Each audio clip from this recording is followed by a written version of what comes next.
Here for reaction, author of Beyond Biden, former Speaker of the House, and Fox News contributor, Newt Gingrich. Mr. Speaker, thank you so much for being here.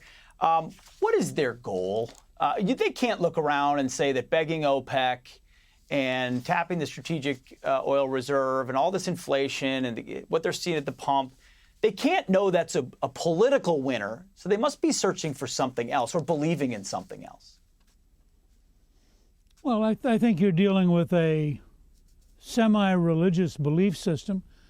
Big government socialism has its own internal logic. They don't think very far ahead.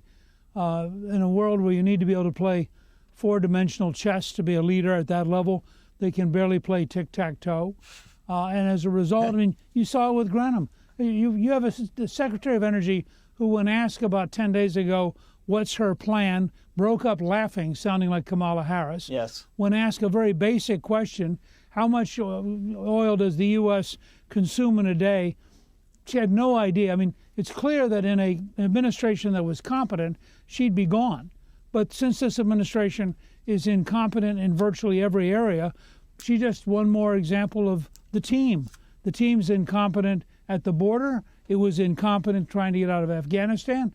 It's incompetent with inflation. Why would you expect her to be any more competent than the rest of the team? And, Hillary represents sort of the sour grapes of the past, but also the classic Democratic view. She has no idea how the world really works, and she has no idea how to be honest about these things, because if she was honest, she'd have to say, when Biden's at 38% and Kamala Harris is at 28%, and I saw one study today, there are only 6 states in the whole country where Biden has a net positive. 6 states in the entire country. And I think the fact is that big government socialism doesn't work. Now, they can't say that because it's a belief system. Sure, You're dealing basically with it's a secular religion. And so they simply shrug all the evidence off. And they think it can't be true.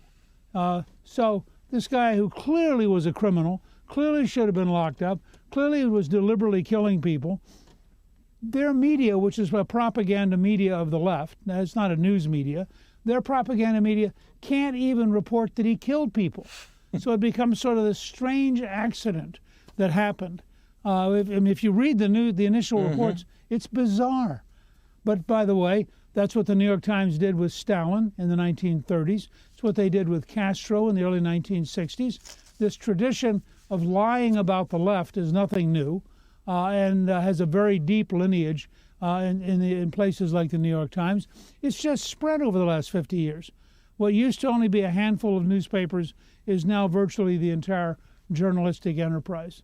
And so the average American doesn't even know exactly what's going on, frankly, unless they watch Fox or listen to talk radio. But they're not going to get it out of the traditional news media. And they tell us they care so much more than us. Their intentions are what matter. And at the same time, you're right, in the media, it's gone from bias to agenda and now all-out sheer activism. The book is Beyond Biden. Mr. Speaker, thank you so much for your insight. One shot, one kill there.